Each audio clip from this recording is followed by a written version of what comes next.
कहाँ मर गया था बे? कहाँ कहाँ आज के सरवा यहाँ खड़ा तमाशा तमाशा देख रहा है। इतना नहीं हो सका कि छोटके भाई की मेरा रूह भर्ती जाके एक बार उसको देख नहीं सकता। यहाँ कुत्ता खड़ा है, कुछ समझ में नहीं आता। हमका कोनो हकीम वैद्य का जो हुआ जाएंगे वो देखेंगे। मर जूता क्या भाई? चाहे जो ना बाबूजी जो ना आदमी अपनी बीबी को जान से मारने के लिए जिंदा गाड़ दे, वो दूसरे की बीबी की चिंता काहे करेगा?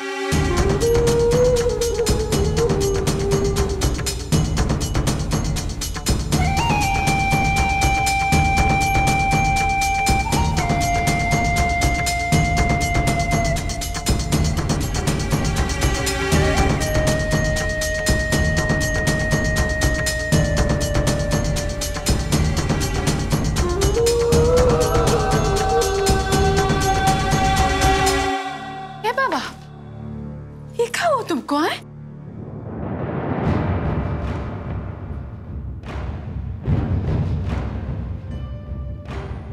अरे ये कैसा हाल बना रखा है? अरे बोल ना।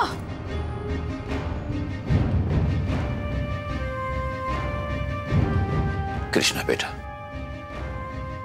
बेटा तुम्हारी प्रतिज्ञा बिल्कुल ठीक है और ईश्वर ने चाहा तो बहुत जल्द अच्छी भी हो जाएगी। बेटा तुम्हारा बहुत बहुत धन्यवाद।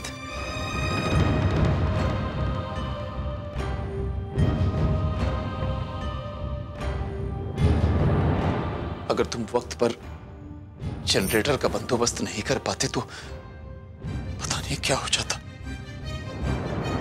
बहुत बहुत धन्यवाद बेटा।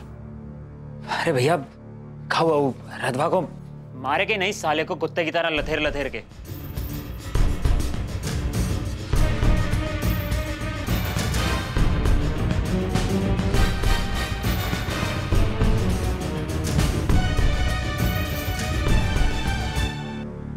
देखिए, अब आप लोगों को टेंशन लेने की कोई जरूरत नहीं है। सब कुछ बिल्कुल ठीक जा रहा है। पेशेंट ने रिकवर करना शुरू कर दिया है।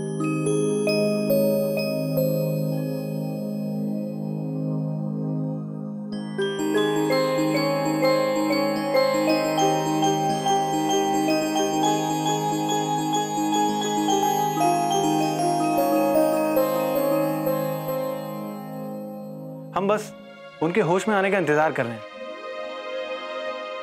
अब चिंता की कोई बात नहीं है। अब आप लोग घर जा सकते हैं।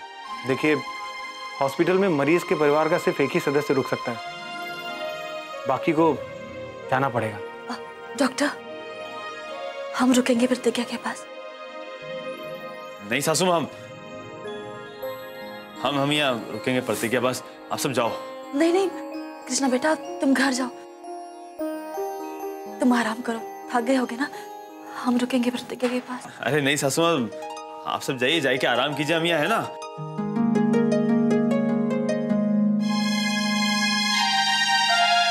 हम यहाँ ध्यान रखेंगे प्रतिज्ञा का, अच्छे से देखभाल करेंगे। अरे फिक्र करने की कोई जरूरत नहीं ना।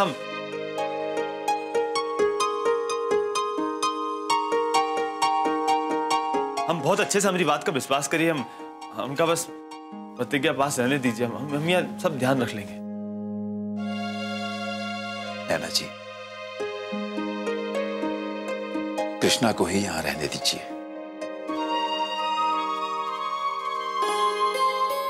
आइए चलिए।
प्रतिज्ञा।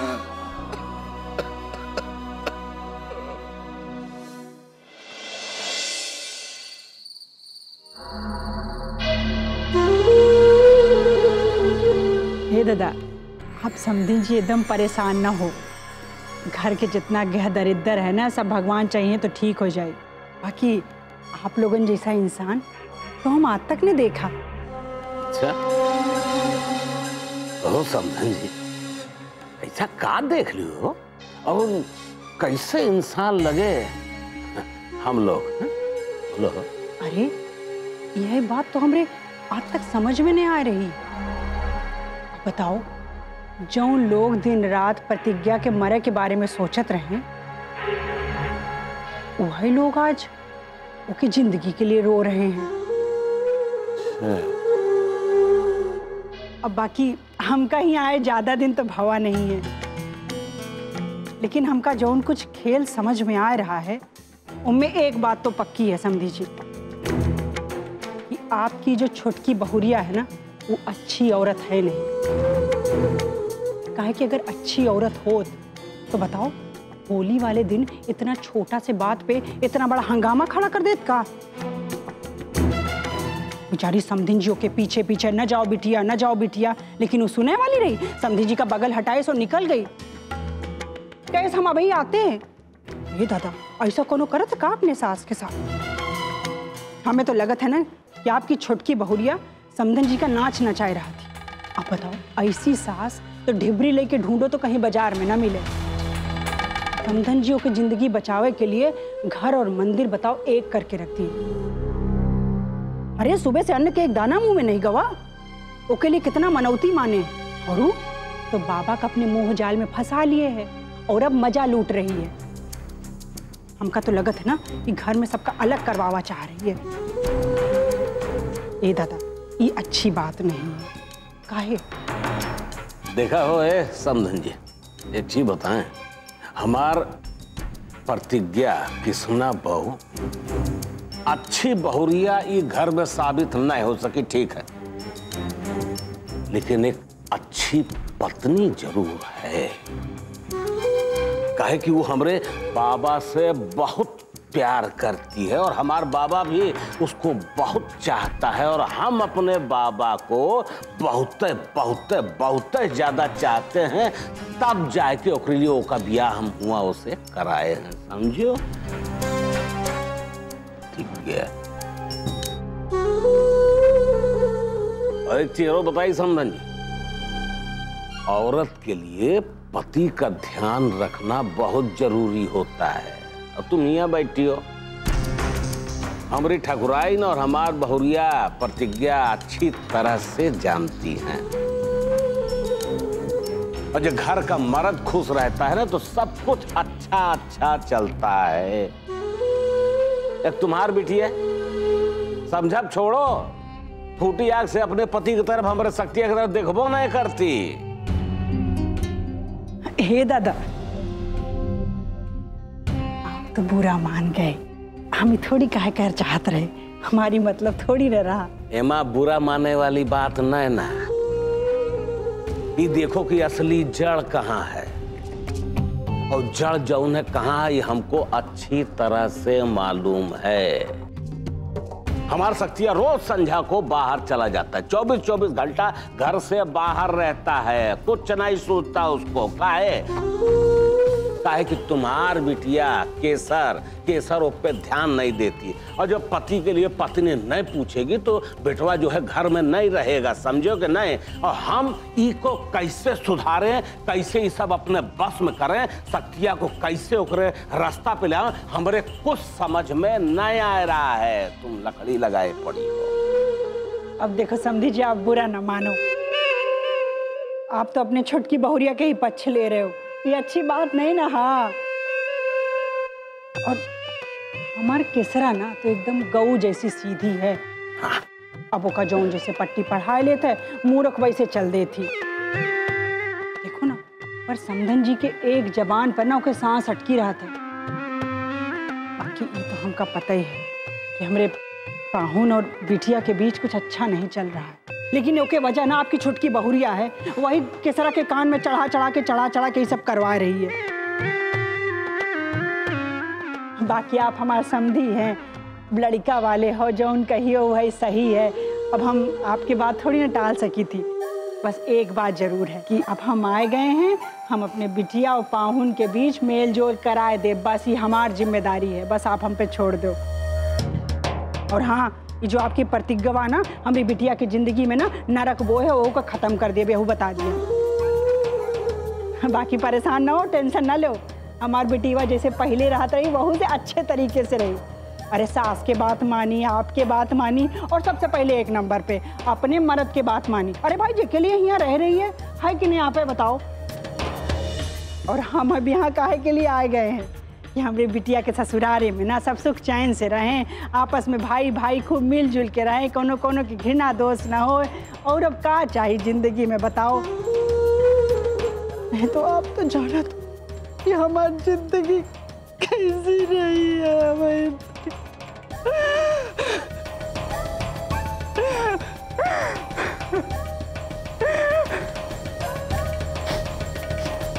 बाकी ई का समझी जी, आप बहनों परेशान दिख रहे हैं। अरे अब तो खुश हो जाओ, अब हम यहाँ आ गए हैं, अब हम आपको कही थे, अब हम यहाँ सब ठीक कर देंगे। और का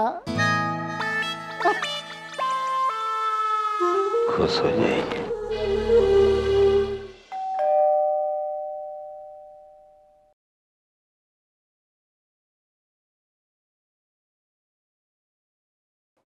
प्रोफेसर श्याम जी सक्सेना घर यही है?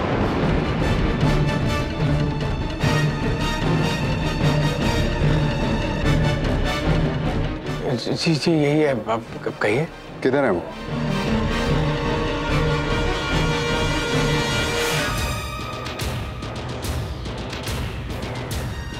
इंस्पेक्टर साहब, आप इस समय हमारे यहाँ? श्याम जी सक्सेना आप ही है ना? हाँ, हम ही हैं। आपकी बेटी को किसी ने गोली मार दी थी और आपने इस बात की रिपोर्ट भी नहीं लिखवाई।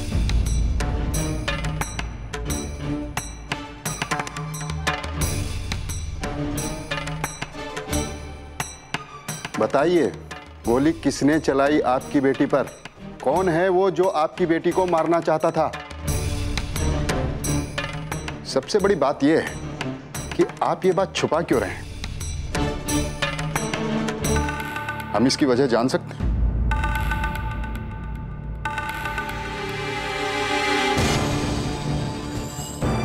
देखिए, प्रतिज्ञा को गोली लगने वाली बात हमें पता चल चुकी है और हम मुजरिम का भी पता लगा लेंगे, लेकिन आप लोग ये बात छुपाकर सही नहीं कर रहे हैं। आप लोगों को देखकर लगता है कि आप लोग मुजरिम को जानते हैं और उसे बचाने की कोशिश कर रहे हैं। देखिए इंस्पेक्टर साहब, यह सच है कि हमारी बेटी को गोली जरूर लगी थी, लेकिन किसी ने जानबूझकर उसे गोली नहीं मारी, बल्कि अनजाने में हमारे दामाद कृष्णा से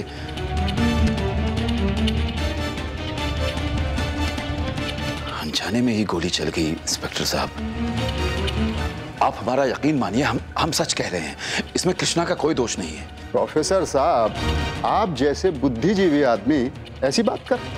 ताज्जुब है, गोली अनजाने में लगी हो या जानबूझकर चलाई गई हो, इस बात का फैसला कानून करेगा, आप नहीं।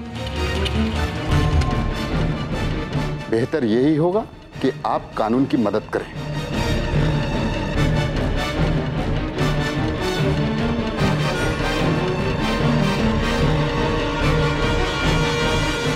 प्रोफेसर साहब, एक बात का ध्यान रखिएगा,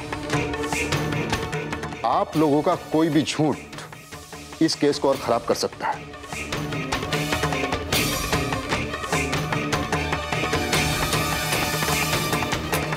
आप लोग परेशानी में पड़ सकते हैं। सही बात बता दीजिए, प्रतिज्ञा पर गोली किसने चलाई? इंस्पेक्टर साहब, हम फिर कह रहे हैं कि हमारी बेटी प्रतिज्ञा पर किसी ने जानबूझकर गोली नहीं चलाई है।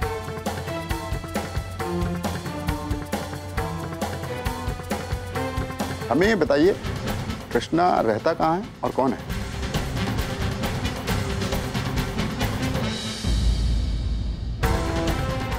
जी, कृष्णा हमारे ससुर जी ठाकुर सज्जन सिंह का बेटा है।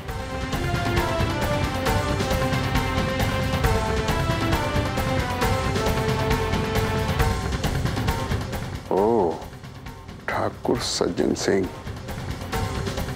तब तो आपको कोई जरूरत नहीं है कुछ बताने की। हम अभी जा रहे हैं ठाकुर सज्जन सिंह से मिलने, वहीं पता चलेगा पुख्ता सुराग क्या है। चलो।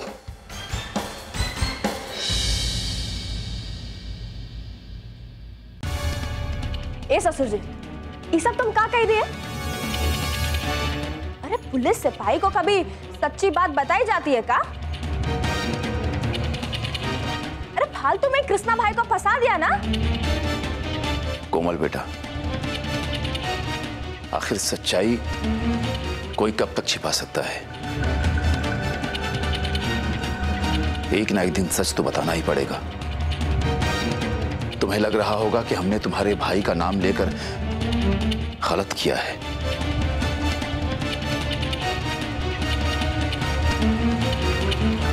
पर यकीन मानो बेटा, अगर कृष्णा की जगह आदर्श होता तब भी हम यही करते।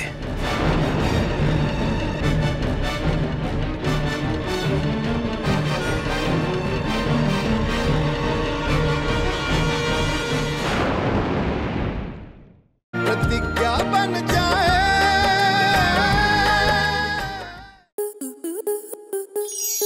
स्टार प्लस के YouTube पेज पर आने के लिए आपका धन्यवाद। अपने फेवरेट शोज देखने के लिए subscribe to Star Plus YouTube page and hit the bell icon.